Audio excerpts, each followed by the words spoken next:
Hello friends, कैसे हैं आप सब। आप सबको जानकर ये खुशी होगी कि मैं अजय कुमार सिंह फिजिक्स का क्लास लेने के लिए आपके सामने आ गया हूँ। और उम्मीद करता हूँ कि आप सब कोरोना के समय में बहुत ही अपना ध्यान रख रहे होंगे। ओके, आपको मैं एक नया चैप्टर स्टार्ट करने वाला हूँ जिसका नाम है कैपेसिटर्स। कैपेसिटर्स आपने सुना होगा ना। कैपेसिटर्स, हाँ, ये वही कैपेसिटर है जिसको कभी कभी कंडेंसर्स भी बोला जाता है। कंडेंसर्स। तो क्या होता है ये कैपेसिटर या कंडेंसर, और क्या होती है इसकी कैपेसिटी या कैपेसिटेंस, इसके बारे में हम लोग पढ़ेंगे। कितने तरह के कैपेसिटर्स होते हैं आपने सुना होगा। पैरेलल प्लेट कैपेसिटर होता है, स्फेरिकल कैपेसिटर होता है, सिलिंड्रिकल कैपेसिटर होता है। तो कितने तरह के कैपेसिटर्स होते हैं, और साथ ही साथ हम लोग ये जानने की कोशिश करेंगे कि ये कैपेसिटेंस जो शब्द है, जो कैपेसिटेंस टर्म है, वो किन किन बातों पर डिपेंड करता है। क्या ये अलग अलग स्ट्रक्चर पे डिपेंड करता है, ज्योमेट्री पे डिपेंड करता है। क्या पैरेलल प्लेट कैपेसिटर का कैपेसिटी स्फेरिकल कैपेसिटर के कैपेसिटी से अलग होगा। क्या स्फेरिकल कैपेसिटर की कैपेसिटी सिलिंड्रिकल कैपेसिटर की कैपेसिटी से अच्छी होगी, अलग होगी। इसका मतलब क्या, अलग अलग ज्योमेट्री का कैपेसिटेंस अलग अलग होगा। हाँ, इसका मतलब है कि कैपेसिटेंस ज्योमेट्रिक फीचर्स पे डिपेंड करता है। ज्यामितीय आकार, ज्योमेट्रिकल फीचर्स पर डिपेंड करता है। दूसरी बात दोस्तों, कि कैपेसिटेंस इस बात पर डिपेंड करता है कि वो किस तरह के मीडियम में रखा गया है। मतलब कैपेसिटर के जो प्लेट्स होते हैं उसके बीच का जो मीडियम रखा गया है वो कैसा मीडियम रखा गया है, कौन सा डाइइलेक्ट्रिक मीडियम रखा गया है। क्या बीच में पानी रख दिया गया है, क्या बीच में माइका रख दिया गया, क्या बीच में ग्लास रख दिया गया है, या रबर रख दिया गया है। इसका मतलब डाइइलेक्ट्रिक मीडियम पर भी डिपेंड करता है कैपेसिटेंस। ठीक है, तो इस तरह से हम लोगों ने क्या देख लिया कि कैपेसिटेंस एक ऐसा शब्द है जिसका डिपेंडेंस, जैसे हमने रेजिस्टेंस के बारे में पढ़ा था कि रेजिस्टेंस का डिपेंडेंस किन किन बातों पर होती है। लेंथ पर होता है, एरिया ऑफ क्रॉस सेक्शन पे होता है, टेम्परेचर पर होता है, मटेरियल पे होता है। उसी तरह से कैपेसिटेंस की डिपेंडेंस जो होती है वो ज्योमेट्री पे होता है, और फिर ज्योमेट्री के बाद उसको जिस सराउंडिंग मीडियम में आपने रखा है उसकी परमिटिविटी और डाइइलेक्ट्रिक मीडियम पे डिपेंड करता है। ठीक है, तो अभी तक हमने कैपेसिटेंस के बारे में सिर्फ 2-3 बातें आपको बताई है। एक बात तो ये बताई कि सबसे पहले ये कैपेसिटर्स कितने तरह के होते हैं और इनका नाम क्या क्या होता है। जैसे कंडेंसर्स भी बोलते हैं और कैपेसिटर्स भी बोलते हैं, लेकिन इनका काम क्या है इसके बारे में हमने आपको नहीं बताया कि इसका काम क्या है, कैपेसिटर्स का काम क्या है। तो दोस्तों, आपने देखा होगा कि कभी कभी आपका जो फैन है वो बड़ा ही धीरे धीरे घूमने लग जाता है, पुअर पुअर ढंग से वो सर्कुलेट करने लग जाता है। उस समय आप क्या करते हो, उसके कंडेंसर को चेंज कर देते हो और वो फिर से फास्ट हो जाता है। तो इसका मतलब है कि कंडेंसर में एक प्रकार की इंस्टेंट एनर्जी होती है। वो एनर्जी इंस्टेंट एनर्जी को सप्लाई करता है, और जिसकी वजह से वो क्या होता है, वो फिर से फास्ट हो जाता है।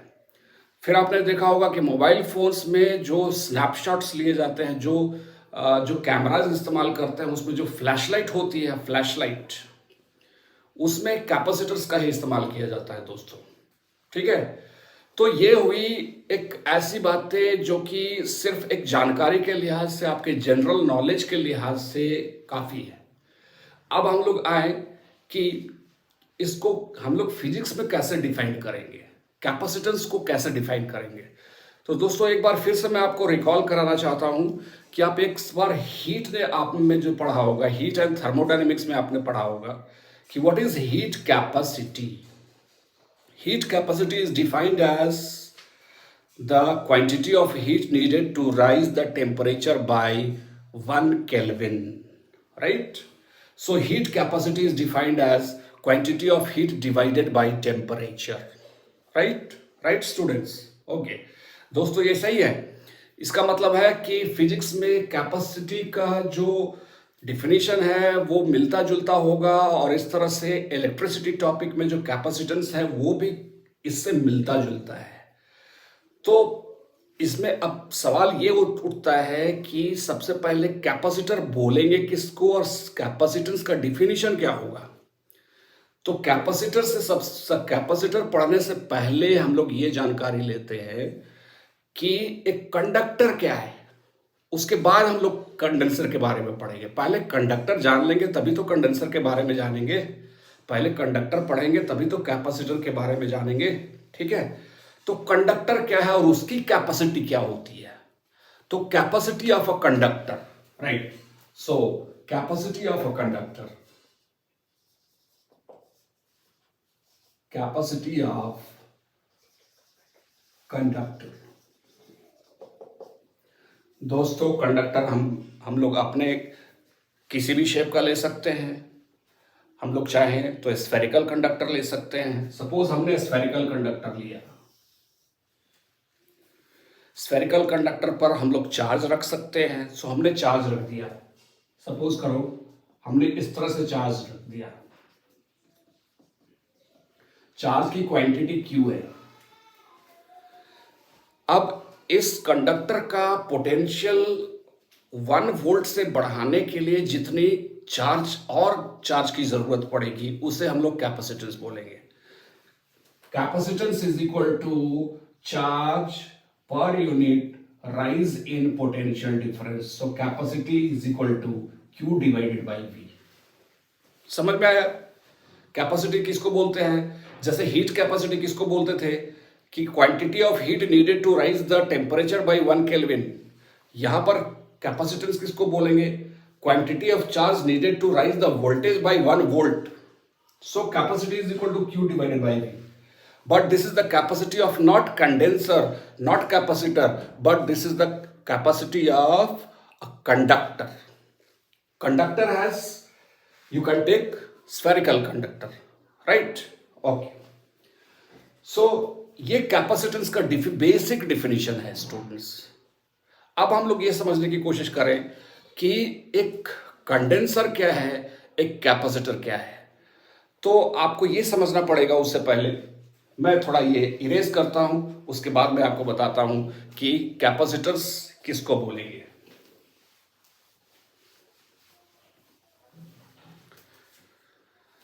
स्टूडेंट्स अब आप ये कोशिश करो कि आपके पास एक स्फीयर है और जिसको आपने चार्ज करके रखा है। इस पे चार्ज इस तरह से रखा हुआ है और इसे कॉन्सेंट्रिकली आपने कंडक्टर से, हॉलो कंडक्टर से इन्वेलप किया हुआ है। इसे इन्वेलप कर दिया, कॉन्सेंट्रिकली हॉलो कंडक्टिंग शेल से इन्वेलप किया। तो इन्वेलप करने के बाद क्या होगा दोस्तों? ऐसा होगा कि ये इंटरनल फेस पे नेगेटिव चार्ज का अपीयरेंस होगा, जिसे इंड्यूस चार्ज बोलेंगे हम लोग, और ये बाहरी सरफेस पे पॉजिटिव चार्ज का इंडक्शन होगा, इसे भी इंड्यूस चार्ज बोलेंगे। क्या फर्क क्या आ गया स्टूडेंट्स? दोस्तों फर्क क्या आ गया?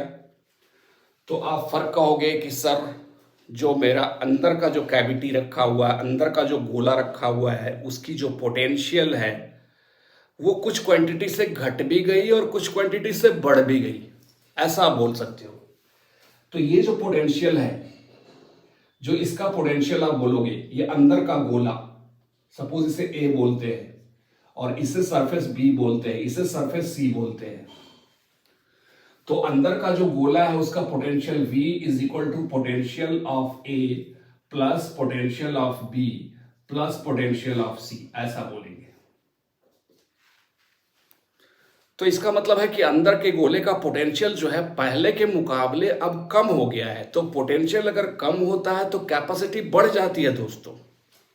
ठीक है, कैपेसिटी क्यों बढ़ेगी? क्योंकि capacity is equal to Q divided by V होता है। चार्ज तो अभी भी वही है, चार्ज Q अभी भी है। हमारे अंदर के गोले पर चार्ज अभी भी वही बना हुआ है, लेकिन इसकी जो पोटेंशियल है वो पहले के मुकाबले कम हो गई है। इसका मतलब कैपेसिटी बढ़ गई है दोस्तों। ठीक है, ये बात आपको समझ में आ रहा है? उम्मीद करता हूं ये बात आप समझ रहे होंगे। उसके बाद हमारे पास एक और तरीका है, एक और नुस्खा है। नुस्खा ये है कि हम लोग चाहेंगे तो इसके बाहरी सरफेस को ग्राउंडेड कर सकते हैं, अर्थिंग कर सकते हैं। इससे क्या होगा, मेरा जो बाहर वाला चार्ज है वो ग्राउंड में चला जाता है, जिसकी वजह से ये चार्ज डिसअपियर हो जाता है, और जो अंदर वाला गोला है उसकी पोटेंशियल और भी घट जाती है, क्योंकि बाहर वाला चार्ज कुछ ना कुछ इसके पोटेंशियल को बढ़ा रहा होगा। उसको पोटेंशियल को और घटा देता है और दबा देता है, सप्रेस कर देता है। पोटेंशियल को सप्रेस करने की वजह से कैपेसिटी और बढ़ जाती है दोस्तों। ठीक है, तो इसका मतलब है कि अब जो पोटेंशियल हो गया final V is equal to, simply आप लिख सकते हो 1/4πε0 एंड Q डिवाइडेड बाय अंदर के गोले का रेडियस A, बाहर के गोले का रेडियस B। सो लिखेंगे Q divided by A minus 1/4πε0 and Q divided by बाहर का गोला का रेडियस B। सो यहां पे दोस्तों क्या 1/4πε0 हम लोग कॉमन ले सकते हैं, Q को भी कॉमन ले सकते हैं, तो 1/A माइनस 1/B आ जाता है। अच्छी बात है, अंदर के गोला का पोटेंशियल ये हो गया मित्रों। हेलो दोस्तों, एक बार फिर से हम लोग यहाँ पे देखते हैं कि कैपेसिटेंस का डिफिनीशन क्या होता है। आपने देखा कि कंडक्टर्स की कैपेसिटी कैसे मेजर की जाती है। फिर अब हम लोग देखते हैं कि कैपेसिटेंस ऑफ कंडेंसर कैसे मेजर करते हैं। तो कैपेसिटेंस का जो डिफिनीशन है वो उसमें कोई बदलाव नहीं आता है, वो वैसा ही है जैसा कि पहले था। थोड़ा सा बदलाव इतना आता है कि capacitance is defined as the ratio of charge on the positive plate and the potential difference between positive and negative plate. एक बार फिर से, कैपेसिटेंस का डिफिनीशन क्या होता है? Capacitance is the ratio of charge on the either plate of the capacitor. Either plate, plate कहने का मतलब दो तरह के प्लेट्स हो गए। यहाँ पर आपको बताया हमने कि एक पॉजिटिव प्लेट होता है, दूसरा नेगेटिव प्लेट होता है। ठीक है, अगर नहीं बताया तो एक बार फिर से जान लो। जो प्लस चार्ज रखा हुआ होता है वो पॉजिटिव प्लेट होता है, जो माइनस चार्ज रखा हुआ होता है वो नेगेटिव प्लेट होता है। तो capacitance is defined as the ratio of charge on either plate divided by potential difference between the plates. So हम लोग लिख सकते हैं कैपेसिटेंस